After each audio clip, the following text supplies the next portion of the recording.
Hello welcome back to my channel. ഇന്ന് വന്നിട്ടുള്ളത് ഒരു നാടൻ റെസിപ്പിയുമായിട്ടാണ്. വളരെ സിമ്പിളായിട്ടുള്ള ഇടിച്ചക്ക തോരൻ്റെ റെസിപ്പിയാണ് പരിചയപ്പെടുത്തുന്നത്. അപ്പോൾ വീഡിയോ സ്കിപ്പ് ചെയ്യാതെ കാണാം. സബ്സ്ക്രൈബ് ചെയ്യാത്തവരുണ്ടെങ്കിൽ ഒന്ന് സബ്സ്ക്രൈബ് ചെയ്ത് വെക്കാം.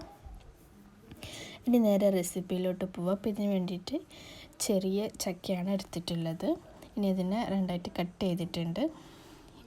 ഈ ഒരു സൈസിലുള്ള ചക്കയാണ് എടുത്തിട്ടുള്ളത്. ഇനി ഇതിനെ കട്ട് ചെയ്തിട്ട് ഇതിൻ്റെ തൊലിയും അതൊക്കെ കളഞ്ഞിട്ട് നന്നായിട്ട് ക്ലീൻ ആക്കി എടുക്കാം.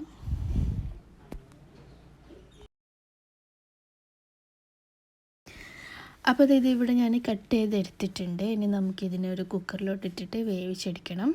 അപ്പോൾ വലിയ പീസാണെന്നുണ്ടെങ്കിൽ ജസ്റ്റ് ഒന്ന് 2 പീസാക്കിയിട്ട് കുറച്ച് ചെറുതാക്കിയിട്ട് ഇട്ട് കൊടുക്കാം.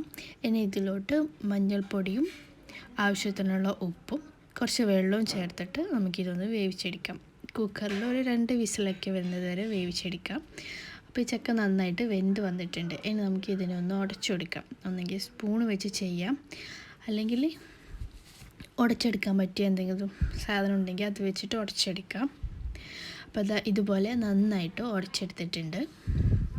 ഇനി നമുക്ക് ഇതിന് വറവിടാം. അപ്പോൾ അതിന് വേണ്ടിയിട്ട് ഒരു പാൻ നന്നായിട്ട് ചൂടാക്കി അതിലോട്ട് വെളിച്ചെണ്ണയാണ് ചേർത്ത് കൊടുത്തിട്ടുള്ളത്. വെളിച്ചെണ്ണ ചൂടായി വന്നാൽ അതിലോട്ട് കടുകിട്ട് കൊടുക്കാം. കടുക് പൊട്ടി വന്നാൽ അതിലോട്ട് കറിവേപ്പില ചേർത്ത് കൊടുക്കാം.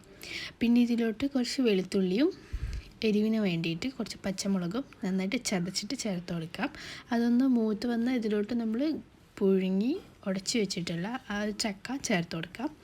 എന്നിട്ട് ഇത് നന്നായിട്ട് മിക്സ് ചെയ്തിട്ട് 2-3 മിനിറ്റോടെ കുക്ക് ചെയ്തെടുത്താൽ സംഭവം റെഡിയാണ്.